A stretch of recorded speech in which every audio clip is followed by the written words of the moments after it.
এবার ইডির নজরে সুজিত বসু। বিগত বেশ কিছু মাস ধরে একটানা রাজ্য জুড়ে ডিএ নিয়ে বিক্ষোভ চলছে। এই ইস্যুতে দায়ের হয়েছে মামলাও।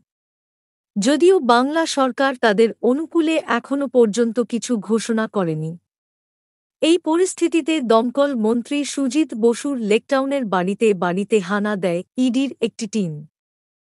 উল্লেখ্য, এর আগে গত বছর আগস্ট মাসে পুরনিয়োগ দুর্নীতি মামলায় বসুকে সিবিআই তলব করেছিল বলে জানা গিয়েছিল। অগাস্টের ৩১ তারিখ তাকে জিজ্ঞাসাবাদের জন্য নিজামে ডাকা হয়েছিল। পুর দুর্নীতির সময় দক্ষিণ দমদম পুরসভার গুরুত্বপূর্ণ দায়িত্বে ছিলেন তিনি। ওদিকে নিয়োগ দুর্নীতিতে ধৃত অয়নশীলের সাথে ঘনিষ্ঠ যোগ রয়েছে মন্ত্রীর। এর আগে গত অক্টোবর মাসে মেয়র তথা রাজ্যের পুরমন্ত্রী ফিরহাদ হাকিমের বাড়িতে হানা দিয়েছিল সিবিআই। আর এবার ইডির স্ক্যানারে মন্ত্রী সুজিত বসু।